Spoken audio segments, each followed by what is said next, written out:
What's up, everybody? It's Mike. We're back on the Pitch Please podcast. Today we've got Marley. Marley is from Rax, a peer-to-peer wardrobe rental platform. That's my pitch. Hers is going to be a lot better. But before we talk about Rax, we're going to talk about Marley. Marley, introduce yourself. Tell us a little bit about your background. Yeah, thanks so much for having me on. I'm Marley. I'm the founder of Rax. And my background, I've always really been into startups and entrepreneurship. Even in university, I was a teaching assistant for a digital marketing course where students actually had to create their own business on Shopify. And the prof gave them a couple $100 to get started. And I was kind of helping these students build real businesses and see their real sales come through and how they found kind of a gap in the market and created a whole business on it. And that kind of led for me getting recommended to consult on startups in the Kingston area because I went to Queens. And then once I graduated, I went into advertising and developed ad strategies for some of the world's biggest brands. Then went to EY where I had kind of a variety of roles in the marketing team. Ultimately led to me leading go-to-market for Ontario, which was a great opportunity. But then obviously, EY is a huge, huge company and I was really falling in love with startups. So I transferred over to Bell Curve, which is a growth agency for startups, and we help startups grow. So really great because it just helps with Rax as well because I see how to build these other brands.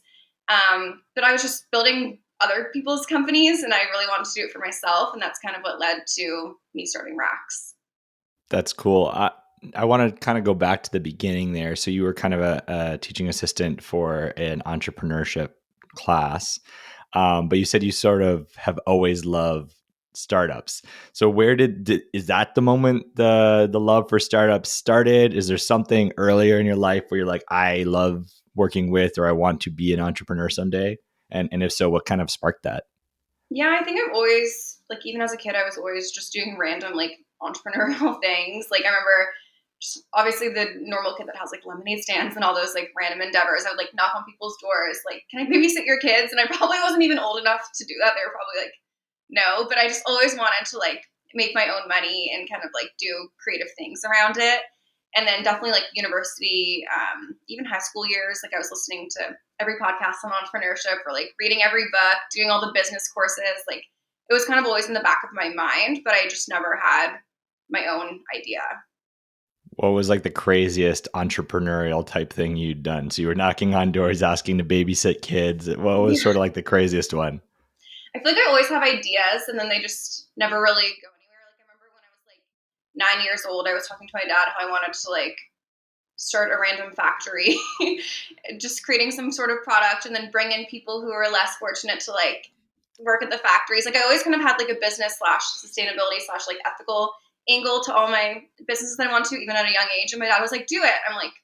I'm 9. I don't know how to do that. But I always had the support of my family on all my crazy ideas that I wanted to do that just never saw the light of day. You know what? I think it's about a lot of people that start businesses have all these ideas, and Yeah, it's just I think a mindset, right? You're just sort of thinking through different challenges you see in the world around you, and it's the obsession with eventually solving one of them when you feel like the idea meets a passion, meets an opportunity. totally. So I think that's pretty cool that you've always sort of been that way. Is there anyone that sort of inspired that, or someone you looked up to, either friend, family, someone external to your life? I've always just loved, I guess, finding out how people start companies. I've always been really fascinated with that. How did these big companies start? And I think back in the day, there almost wasn't it wasn't brought to life. These huge companies, you don't know who kind of started it or who stood behind them, right? It was I don't know who started EY or who started all these big companies. But I think in the age now, social media and podcasts, you get to kind of lift the curtain behind who's actually running the brand. So I've always really looked up to those people and companies that have kind of created loved products or brands in categories where there wasn't really anything. So for instance, Fable for homeware, dinnerware, they created trendy plates and stuff. Whereas before people would just buy plates from IKEA or wherever, right? There wasn't a brand that you were ooh, this is a cool plate. Or Blue Land for house cleaners. They made sustainable house cleaners. They made the packaging all cute. Whereas before you just get Dawn soap or something, right? So I really appreciated and looked up to brands that kind of are able to create these cool brands and kind of legacy industries that haven't been innovated on, or no one really resonates with a brand in that category.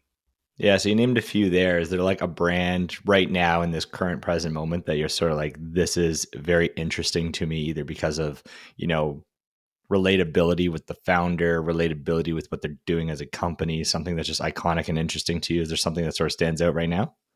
I like companies that are started from their own pain point.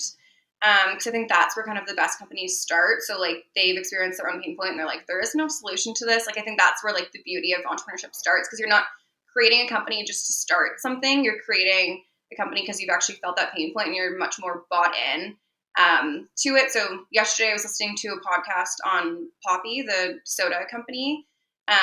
She started because she had like health problems, kind of like was on mat leave, so she wasn't really working, and was taking like apple cider vinegar because I don't know, her like gut problems. It said that that would like solve it, and it obviously tasted so bad. So she's like, we should put this into like something people are already drinking, create like a cool brand around it. And she started Poppy, and kind of innovated on the category of sodas, which haven't been touched in so long, and made them healthy with only 2 grams of sugar, whereas traditional like Coke and Pepsi, I don't even want to know how many grams of sugar in that. But she had her own pain point, really grassroots, like would just go to farmers market with just like a can, like not even a can, like a mason jar of her product made in her kitchen.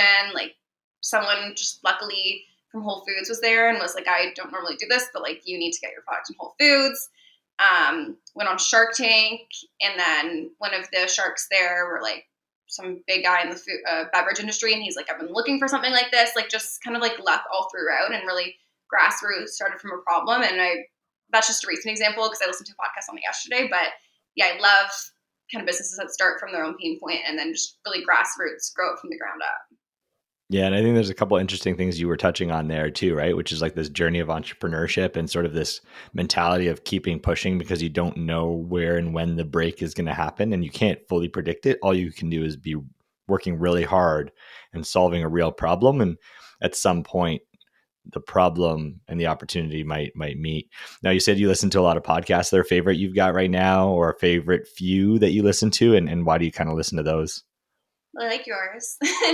I like How I Built This as well with Guy Raz.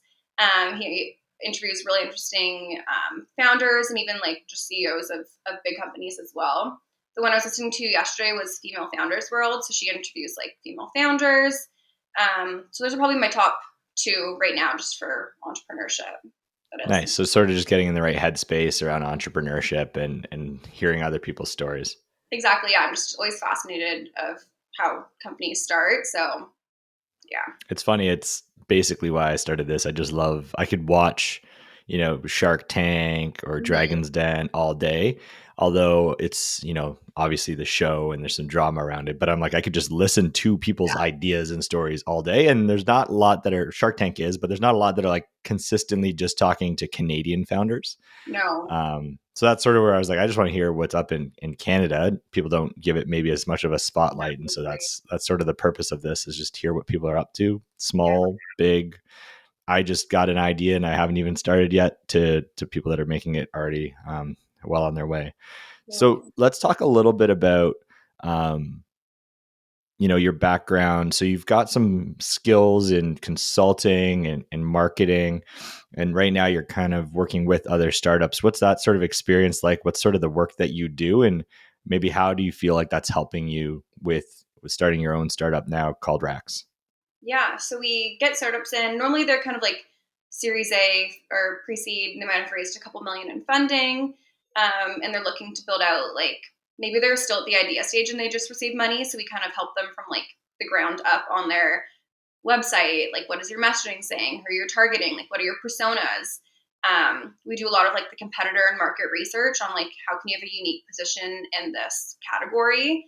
Um, what's the future consumer likely to buy into, because we don't want to just do it for that time and moment. We want to look to like kind of trends in the market and trends with consumers and how you can kind of fit your brand around maybe a cultural thing going on in the market or like something trendy.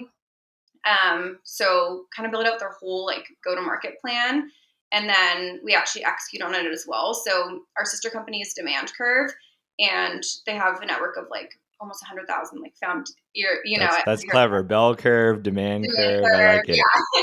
So Demand Curve has a network of like almost 100,000 founders and marketers just through like their newsletter that they built up and like connections in the space. They run like events and stuff. So we pull from like that network as well to be freelancers. So these startups are able to hire a bunch of different areas like really cost effectively versus hiring like one full-time person in all these areas. Like you have a team of strategists like Bell Curve is that kind of lead these freelancers. So everyone's like connected, knows what's going on. Because when I used to work at a different agency, I think people kind of tend to work in silos, and you don't always get like the data and the learnings from the different teams. So we kind of work as like strategists to build companies from the ground up, or maybe there are companies that have been running for like 20 years and they're just hitting a growth plateau and they need some fresh new like ideas. So it really depends on the startup. But back to your question, how it's helped with Racks, like I get to see exactly what pain points these companies are facing, how they solve it, even from like writing articles or how to write the best email, different ways like your website can convert better. Like I really get to see all areas of growth holistically, even from like the product side.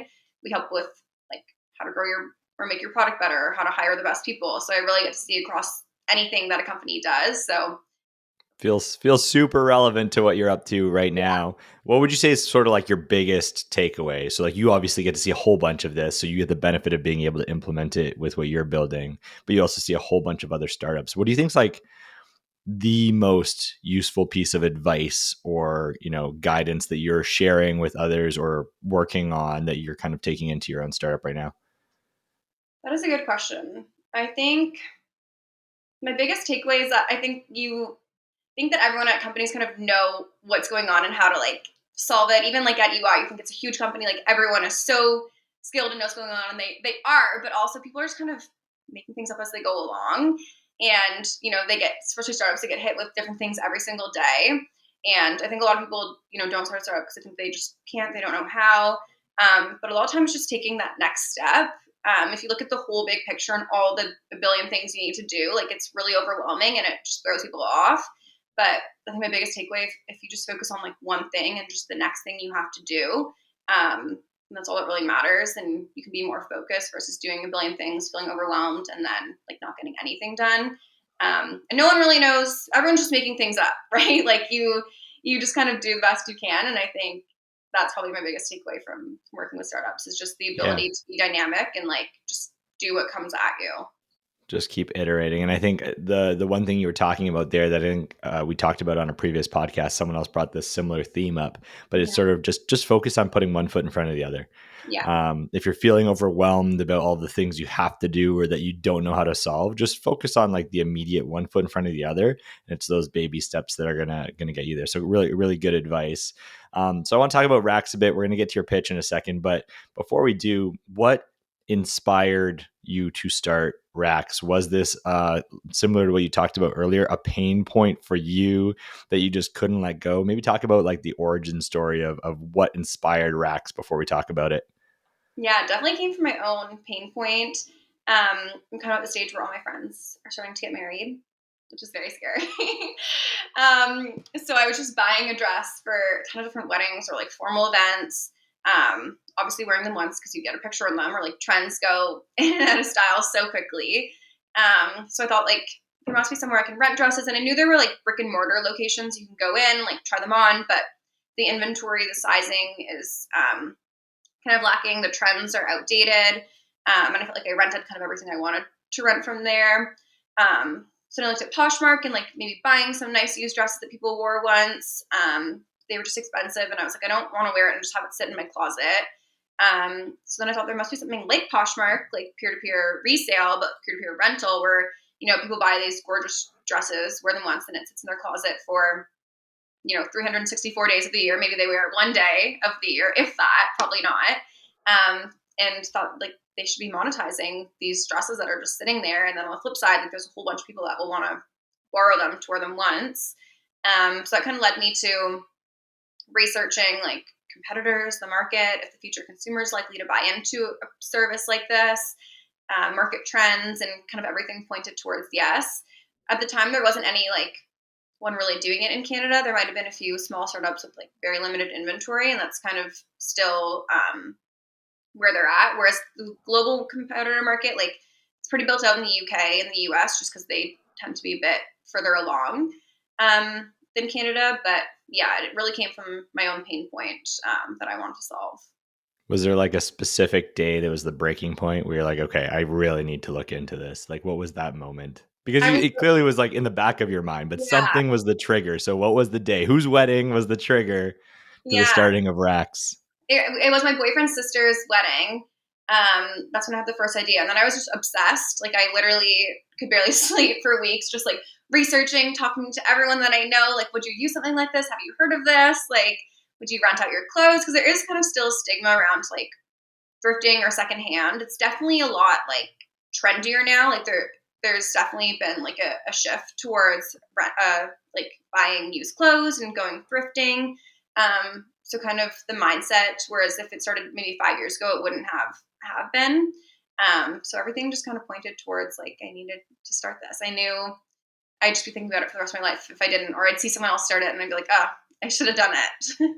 Yeah, that happens far too often. How many times did that happen on all of your other ideas? Yeah, I That mean, they this weren't was good. the one. Never, but maybe a couple. This is the one that wasn't going to get away. So let's maybe we're gonna give you a moment to give your pitch, and then I want to learn a whole bunch more about Racks. But Mhm. Marley, you're on pitch, please. So your pitch, please. Yes, I have so many different versions of it. I feel like I've iterated 100 times, but I'll do the quickest to the point one because I feel like I've been rambling throughout this. So, Rax is Canada's peer-to-peer wardrobe rental app, so you can lend out your closet and monetize items in your wardrobe. And then on the flip side, people can borrow these items for you and save up to 90% on fashion. That's amazing. Super simple. I love it. I now can probably repeat what you do, which is always sort of my litmus test for a good pitch. Let's talk about the industry. You started mentioning a little bit about it before, but sort Mhm. of what is in this used rental market? Tell us a little bit about who are, you don't even have to name them, but Yeah. competitors, the Canadian eco space, other markets, brick and mortar. Educate us a little bit for anyone that's sort of new to sort of fashion purchasing, peer to peer platforms, that type of thing. Yeah. So the rental market in Canada really is still relatively new. Like I mentioned, like there's a few smaller competitors, but they really don't have a ton of inventory or like high quality inventory. I think they're still kind of at like the early stage. But it definitely is kind of a newer thing. So not only do you have to kind of educate on like what Rax is, for instance, but also what the category is and how it works. So it's a little bit more difficult because you're not only promoting like Rax, you have to promote what it is and how it works and all those hard things. But it's also an opportunity because people don't know what it is, so you get to capture those like first users and have loyal people to your brand because there really aren't any competitors they can go to. But globally, it really started, I think, out of the UK, probably in like 2019. I know there are people that tried to do it beforehand, and there's things like Rent the Runway, which I'm sure we're all familiar with, started in like around 2010. And what they do is they own all the inventory. So they purchase a bunch of fashion, house it in a warehouse, do all the dry cleaning. I know Rent the Runway is actually the largest dry cleaner in the US just from their own Wow. like rental, which is kind of funny. So that was kind of the craze around like subscription boxes too in like the 2010, 2012 era of getting clothes like mailed to you, shipping it back. So it definitely was starting like 10 plus years ago. Um, but then peer to peer kind of came out where people were like, well, it's really hard for these companies to get to profitability. Like Rent the Runway, I don't think even is profitable still because they have such high costs with dry cleaning and warehousing and buying new inventory. And if something happens to their inventory and just if styles go outdated and they have to like get rid of the items, buy new ones. So I think companies were starting to think like people have us in their own wardrobe, the exact same inventory that like Rent the Runways have, but it's just sitting there. How can we just be the platform, which is super low cost, really if you really want to, like your only cost is the tech and keeping that running, and obviously some like customer service and stuff like that and marketing. Um, but it's really low cost, and then people kind of saw that you know people aren't so attached to their items anymore. They're looking for more so like access versus ownership. We've seen it with like the Airbnbs, the Ubers of the world. kind of disrupting these legacy industries. So yeah, it's kind of like the Canadian and global fashion rental market, but just the fashion industry as a whole. Like I think we all know how bad it is.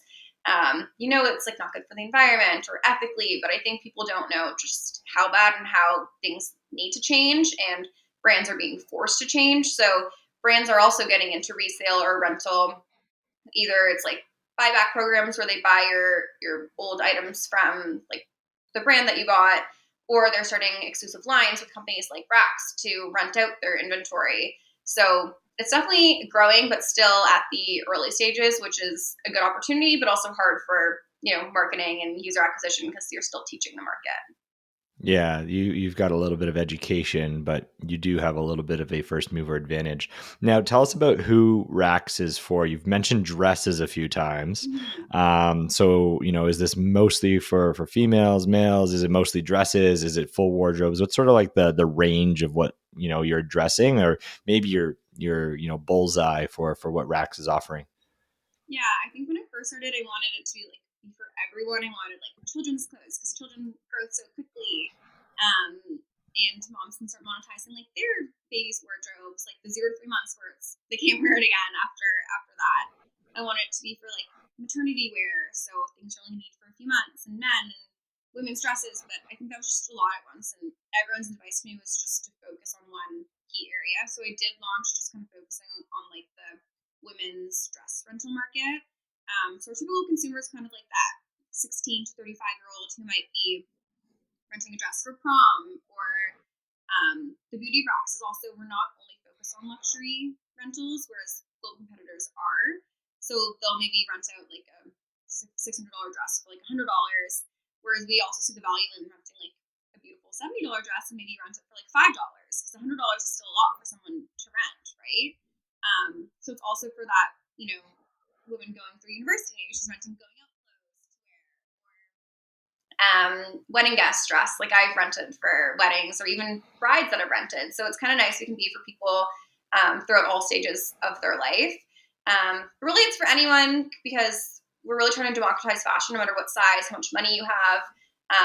So it's kind of the beauty of fashion rental is there's a ton of different inventory and you can see what it looks like on a real person versus on a model that you can't resonate with. So really for anyone interested in fashion and sustainability. So is your dream is bigger in scope. You Yeah. do want to over time service a lot more categories, but to your point, get really focused on a very specific problem at first until you gain momentum. So you're focusing largely on dresses and gowns and kind of evening wear type things right now. Um, I know we skipped over this, and I think I know how you came up with it, but tell us about how you got to the name Rax. It really was just the first name that popped into my head. Like I know that's something I always hear entrepreneurs talking about is like how difficult it was to come up with their name. They're doing like brainstorming sessions, like talking to everyone. And I was like, oh, it just came to me like the first name that I thought of. I knew I wanted something just through like working in startups and working with companies, like something super easy to spell. Like if you, I mean, sometimes people don't think it's RAX. I think it might be like RACKS or Yeah, and something. just for listeners, it's RAX. RAX, yeah. I RAX. wanted something that was like easy to remember, short, one syllable, and then something that meant something. So racks is kind of a play on like clothing racks. And then I actually googled like the meaning of RAX, and it actually means to like give something to someone. Was that just ironic? Like that just Yeah, happened to it just like be. happened, and I was like, oh, it's perfect. This is the name. And then there was no company like named Rax, so it worked out really well. But yeah, it was really just the first name that came to me, which is kind of lucky. That's super cool and easy enough. Sometimes it's been a much longer journey for people, and I'm sure you're seeing it Yeah, where you work now. But at Bell Curve, but the trickiness of coming up with a name, seeing who else has it, figuring out the spelling, finding a web domain, someone yeah. else has that web domain. So it sounds like you actually had a pretty easy go with this. Yeah. Oh, someone does have the Instagram handle Rax, and I've been DMing them like, "Can I have your Instagram handle?" But they haven't responded to me. So Are they going to give it? Oh, they have just no response. They're waiting till you get massive. then I was like, "Can I buy you?" Yeah. Oh boy, it's okay. Soon enough, they'll give in. They'll reply and they'll be like free dresses for a year, and you're gonna just gonna be like, yeah, no problem. Gold. Exactly. So tell us a little bit about how it works. So you're a peer to peer platform. Tell us a little bit about how that works. Where do people go? What is the kind of workflow of me listing address and someone renting address, that type of thing? So right now we're just mobile app based. We are building out a web based version as well. Hopefully to launch in the new year. So that will come soon. But we want to make it really simple because, like I mentioned, like there is a lot of education needed for fashion rental. We want to make it like 3 easy steps, easy to remember. So if you want to list your wardrobe, you just click the plus button at the bottom of the screen on the app, and then you fill out things like brand, size, color, like description, add your photos, how much you want to be rented for. You put in the value of the item, and the app automatically suggests an 80% discount on that. You can change it around how you feel, but that's just most likely for your item to get rented. You can also choose to sell your item. You can only rent and sell, not just sell, because we want to keep the inventory high on the app. But if you also want to sell it, you can do that as well. Then you just choose the unavailability dates, because maybe I'm listing a dress now, but I know I want to wear it in like October for a wedding or whatever. So you can choose what dates it's unavailable for, and then you just list it. And then on the flip side, for borrowers, if they want to borrow items, you just scroll through. We have hundreds and hundreds of listings. We're getting up to like 500 now. So we have a ton of inventory, different sizes, colors. You can filter for what you're looking for, and then you can borrow. You can choose how long you want it for. So we give the lenders different like time frames of how long they can rent it for. So like 4 days, 10 days, 20, 30, it goes all the way up to 6 months. So if you want more like trendy seasonal pieces that you only want for like fall, for instance, like a fall jacket, you can rent it for 3 months, depending on how long the lender lets it list for.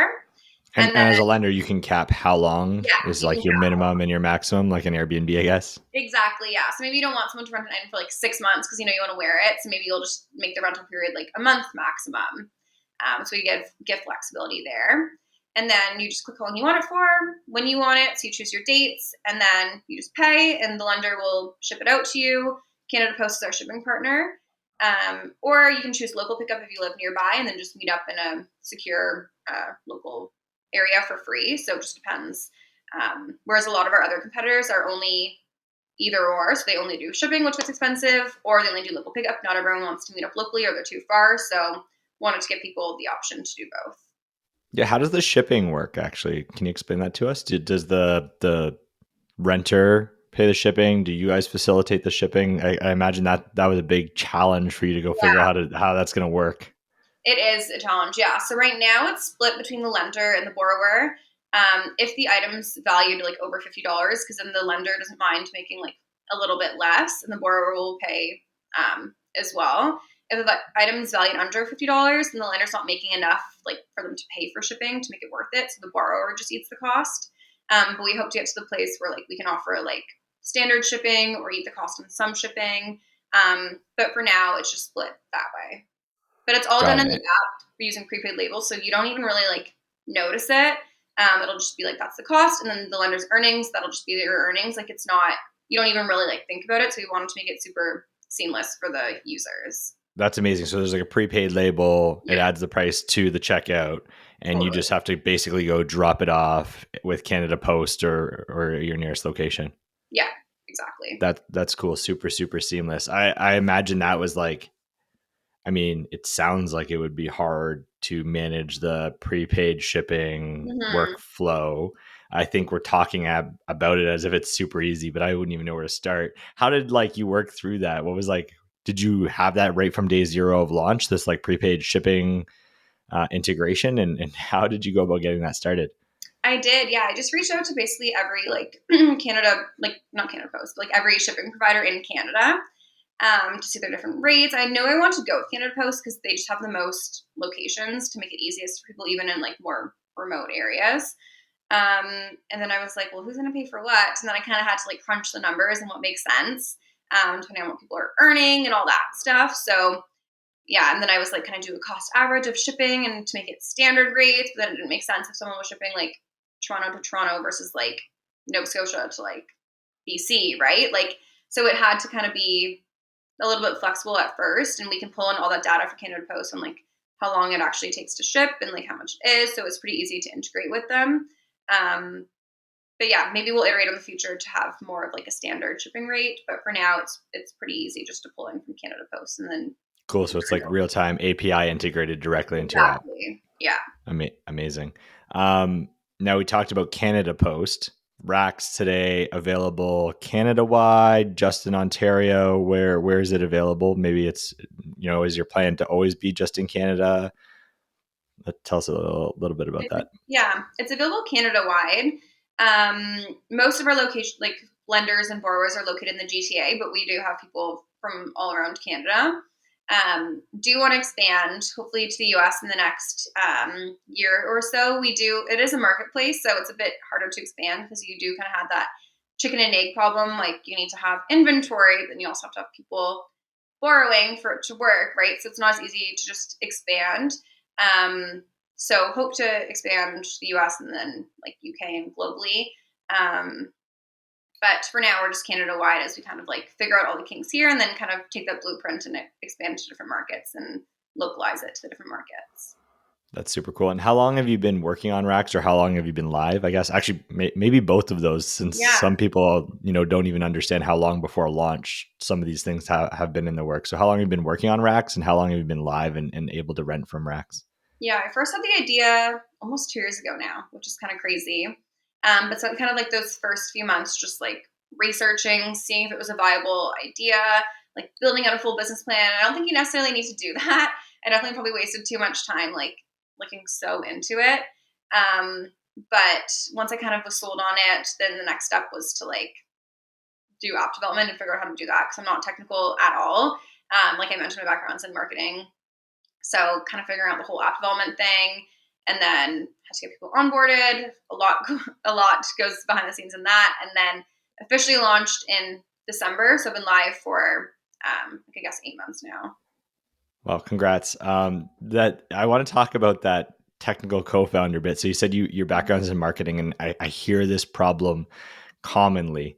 Obviously, there's a lot of tools out there that make it easier for almost anyone to develop. But you said you've got mobile apps, and that was the core here. The simplicity was really important, and you found, or you have a technical co-founder or technical individual on your team. Can you tell us about like how you went about that search? Was this easy? Did you just stumble upon them? Were they a friend, or like what process did you go through to find your technical counterpart? It was really difficult. Yeah, when I first had the idea, I'm like, I need obviously to get someone on the tech side, so I was looking for a co-founder. I was joining like a ton of like co-founder matching sites, like accelerator programs, messaging like every developer on LinkedIn, being like, "Hey, I have this idea. Like, are you interested in, working alongside your current job, just like on this?" Like, I really want to find someone that was passionate about like fashion, sustainability, and startups, and like willing to grind and have that whole like startup lifestyle.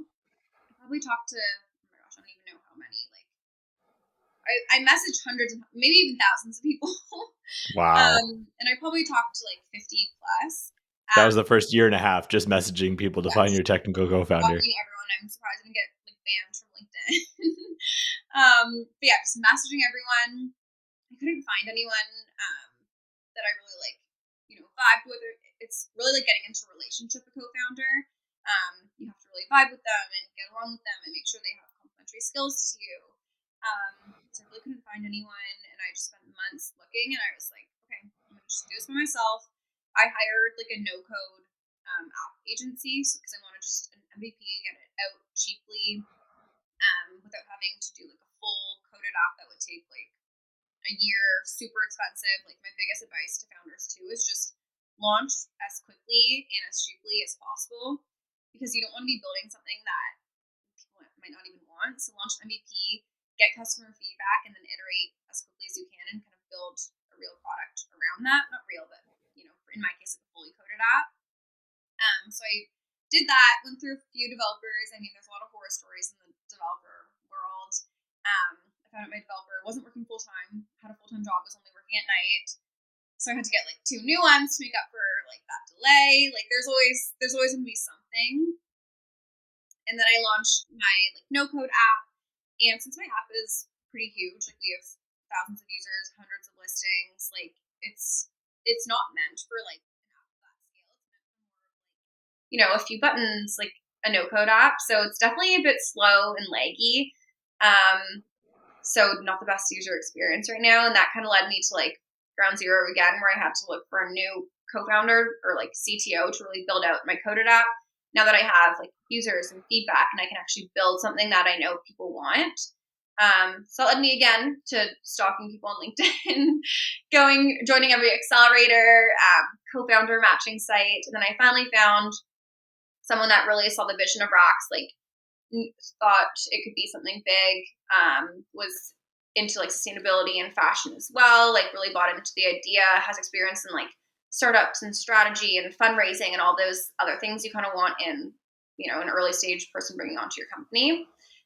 So right now where we're at is we're building up that coded app. So taking time, doing all the mood boards and wireframes and doing customer interviews to really build a product that we know people will want. The MVP is still running in the background, obviously, and we're getting transactions and users, but now going to launch like a fully coded app with more features and a lot quicker and all that. But it definitely was a journey to find kind of that technical person. There's a whole bunch of things I want to dive in on. So I love that advice that you gave, and we glossed over it a little bit, but like Mm-hmm. just get it out the door and get people using it. Like you're to the point where you've got thousands of people on the platform, hundreds of articles of clothing on your MVP, which Mm-hmm. shows that you can make money and build a sustainable business. You're like being self-critical. You're like, it's a little laggy, which maybe there's some lag, but that inconvenience is it quickly fades to the background when you have people that actually have a problem. And now when you go launch your final version, what platform did you use to do this like no code app? And you said you paid someone. I imagine everyone has the same question I do, which is like, okay, if I want to do this as a non-technical co-founder and Mm-hmm. sort of get out the gate, what platform would I use? And like, what's like a rough price range that I would expect to kind of pay to have someone help me build a no code app that I could get my MVP out the door? Yeah, so we used Dallo, which is a startup itself, so a lot of kinks on there, and I probably wouldn't recommend it for like a really big app. Maybe if you have like a few screens or whatever, like it's fine.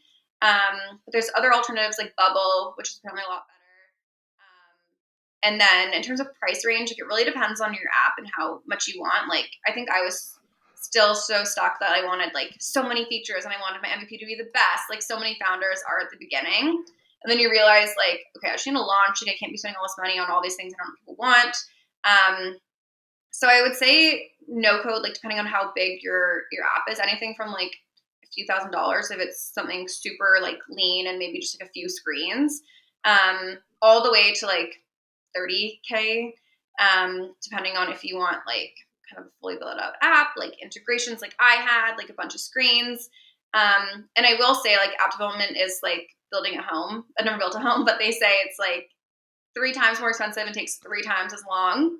So just have that in your mind as well. But for reference for like a fully coded app, getting like React Native or JavaScript developers, that could be anywhere from like minimum 30K to like hundreds and hundreds of thousands, millions.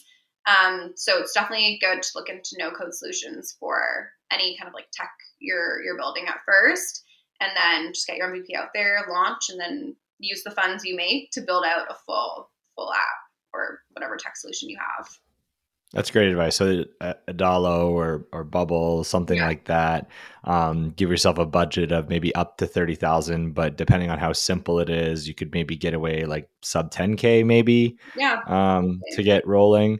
I, and I think a piece that you talked about that's so important. Everyone dreams of this perfect end state mm-hmm. app, and they want that built until the price tag and the speed and all those things come up. How did you rationalize, you're like, okay, I got to walk myself off the edge here a little bit. Yeah. Here's what I actually need to get started. What sort of process was there? Like some process that you went through to go through kind of narrowing down the list?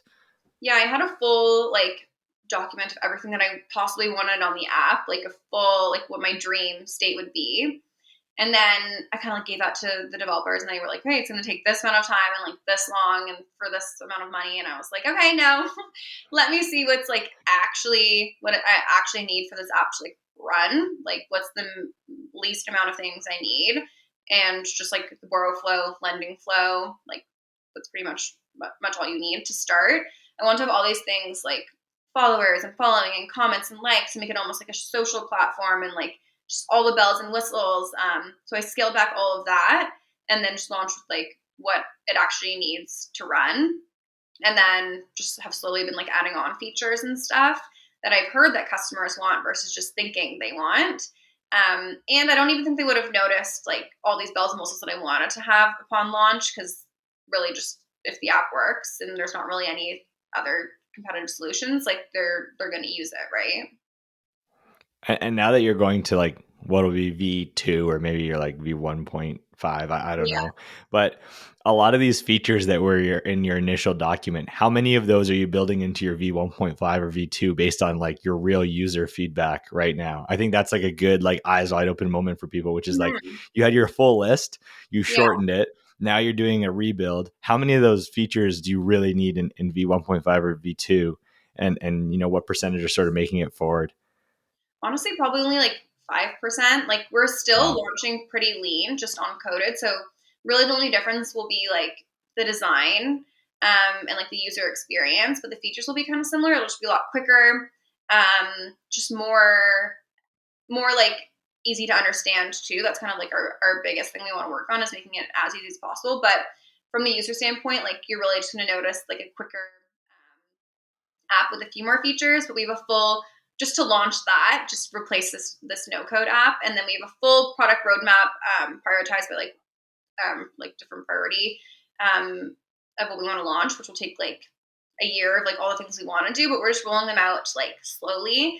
So also we can test like that one thing that we change versus having all the bells and whistles on the next one and then not being able to test like things properly. So really just want to launch with like new features at a time to test how those go versus a ton and then wasting time on like a full new version. Just want to launch something pretty lean to start, but a lot quicker and easier to understand. This is like such a, and I know we've been talking about this a bit, but it's such a valuable thing that I don't think enough people with ideas or even some founders get, which is like Mhm. get it out the door, get people using it, go a lot simpler. It doesn't have to be perfect. Don't trip up on trying to get to perfection, because honestly, you'll lose out on the speed to market, which is one of the most important things, and real user feedback, because the road will change over time. So how does Rax, you've launched, you've got thousands of users, hundreds of items of clothing on there. Where does Rax make money in the process of that workflow? Yeah. Well, to go back to the other point, I totally agree. If you're not embarrassed by your first product, then you took too long to build it. So don't worry if you're a founder and you're just embarrassed of launching. Like you're your hardest critic, and people probably won't even notice. But on how Rax makes money is we take 20% commission on each transaction. So the borrower just pays whatever the price is, and the lender makes 80% of it. So we're that commission based model. Amazing. And so 8 months in market, year and a half of building before that. You've talked about some of the challenges along the way. What's sort of been the most challenging thing you've had to overcome, and any advice for others trying to break through? I think just the product side. So the fact that I was kind of owning it, leading like all the apps development, all the tech side, being a marketer was a challenge, and then launching my no code solution, which was not what I thought it was going to be, like a bit laggy, slow, not all the like necessary features that I needed. It still breaks a ton because, like I mentioned, Dalo was a startup, so there's things every day that we need to fix, more so than like a coded app would be. So I think that's my biggest challenge, is just being a solo founder at the beginning, trying to do everything on my own, trying to lead tech marketing and all of that. So definitely really happy that I have Matt, my CTO, on now to kind of lead that, bring in his expertise, and I can focus on kind of being on the business versus working in the business. Because I think I got so tactical, just checking things off my list, and I don't always come up for air on like what the big picture is and what we're actually trying to achieve. So yeah, probably the tech side of things was my biggest challenge. And actually, just on that, what were like the top, you have your CTO Matt now. What were like the top three things that you were sort of using to gauge who or how you wanted to bring someone in as the technical part of your business? You did mention earlier a little bit around fit. But I imagine there was like some other variables that you were kind of going through, and you sort of did the dating world of finding your CTO. So what's like your tips, your pro tips for anyone else starting out? Fit was huge. I kind of had this funny thing where I said, like, if I couldn't grab a beer with someone, well, I don't really drink beer, a wine, a cocktail with someone, then I didn't want to work with them because, Matt and I talk every day. We're messaging all the time. We're jumping on calls. Like, you really want it to be someone that, like, you get along with and I can, grab a beer with and we can, like, have fun and enjoy the journey of building this, not someone that I didn't get along with. Like, they really say a co-founder, like, bringing on, like, a CTO or someone at early stage, your first employee is like a marriage. So that was my one thing, like the beer test. And then someone that also had a passion for entrepreneurship and startups. Like not every developer, every tech person like wants to work at, a startup. Like it is that grind lifestyle. Like I wanted someone that was okay with working all night some days or okay with working on the weekends. Like that is what running a startup is. So also that kind of grind, and then someone that was passionate about the idea, like someone that had passion for sustainability and like new ways of like new business models and kind of like iterating on legacy industries and fashion as well. So someone that actually believed that Racks could succeed, because if you're not passionate about what you're doing, it will never work. So those are kind of my three main things I was looking in finding someone to bring on so early stage. So like actual relationship fit, Yeah. someone that actually had the desire to be a part of a startup, and then the Mm-hmm. third was someone that actually had passion for what you were trying to solve, and so you use Exactly. those as your litmus test across all these people. Amazing. Yeah. We talked about your hardest part. You're gonna have to have, and I'm sure there's gonna be many across the journey. But what's been like your most memorable or enjoyable story so far over your last kind of 2 years of building out Racks that sort of stands out in your mind? That's something I'm trying to get better at, is just enjoying the journey. Like I think I really have reframed me to think like I get to work on this versus like I have to. Like it's exciting to be able to do this, and although sometimes like it might suck working 15-hour days, it's also like enjoyable to have that journey. But I think kind of the best part of it is just the stories I hear from users who got to borrow a dress they would have never been able to afford otherwise, because people do list it for up to 90% off. So hearing those stories about how amazing, like, what you wear really affects your mood and how you present yourself to the world and your confidence. So hearing those stories around how people were able to wear their dream dress really makes it all worth it. Or on the flip side, how people were like, I would have never bought this item, but now that I know I can make money on it, like I can build out my wardrobe with like these dream pieces, all while doing it sustainability and not contributing to the fashion crisis, and kind of really innovating on the circular economy of fashion and being one of the first to do it. So I think that's kind of like my best part of working on Rack so far. I love it. So, what's the sort of next 6 to 12 months ahead look like for you? You're building out like a next version Yeah. of the tech platform, but tell us about the next 6 to 12 months of the journey for Racks. Yeah. So the next few months, I'm hoping to launch Racks 1.0 again. I think we're probably at zero point 0.5 right now. Okay. So kind of just like the main, I guess, like MVP now. I would say we're kind of like a prototype right now. So launching that in the next few months, hopefully in the winter time. And then I can really start on like marketing and kind of growing the app. Right now it's just all been organic, just because not that I don't want new users on this, but I do want them to have a good experience. So kind of waiting for this launch to really go into like all the fun marketing things that I want to do, build out partnerships too. Like I'd love to have stylists and designers on it as well. Like people that are already kind of like building these things are kind of styling people on their own, but allowing them to monetize it through Racks as well. So kind of building out partnerships like that, even with brands who might want to rent out pieces of their or like exclusive lines for Racks. So yeah, looking into other creative ways we can get other brands involved and really just grow the company once we have the MVP. The actual version 1.0. Yeah. Don't beat yourself up too much. Keep going. You're doing great work. You have thousands of users and hundreds of items of clothing on your version 0.5. So Thanks. great work. If people are looking to help either or get started where they want to rent or Mhm. buy or lend or support the next 6 to 12 months of your journey, where should they go? What kind of support and help are you looking for over that next time period? Yeah, you can download the app on iOS or Android. You just search Racks, and then you can list your items or borrow items. I guess the most help would just be any feedback you have on like using the app. And then once we launch the new version, would love to run like user tests and get all the feedback. I think that's one thing founders don't do enough is like actually making time to like talk to people and make sure everything you're doing is because someone told you they wanted it versus thinking they want it. But yeah, definitely just downloading, using the app, and then letting us know any feedback. That's amazing. So just Racks is all they have to look up in iOS or Android. If they want to go to the website, it's Racks app. Racks app, yay, yeah. And then on socials for rent_racks because someone has the Okay. Racks username. Amazing. But I'm And coming we'll for now, for now. not forever.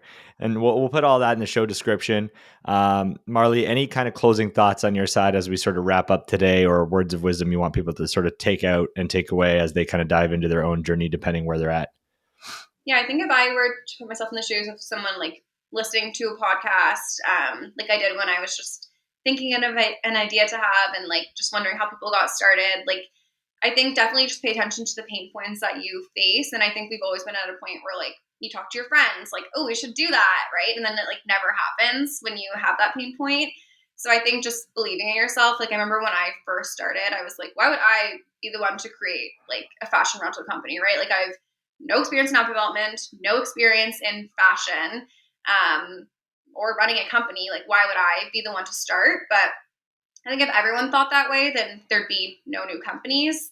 And what I've realized too is the big players you think would get into it like are so focused on what they're doing that they don't think to start these like innovative like companies, right? So I think my one advice would be just focus on the next thing you have to do to start. Like I mentioned before, like if you think at the end point, me launching Racks, like that's too overwhelming. But if I just were to think about like the next thing I have to do and break it up, like it's a lot easier to digest. And yeah, definitely if you have the passion for it, anyone can do it. So that would be my advice. I love it. Don't overthink it. Take the leap. That was Marley from Racks, the peer-to-peer wardrobe rental platform. Marley, thanks for joining us today on the Pitch Please podcast. Listeners, I hope you had a blast. Catch us on the next episode and talk to you later. Thanks so much for having me on. Appreciate it.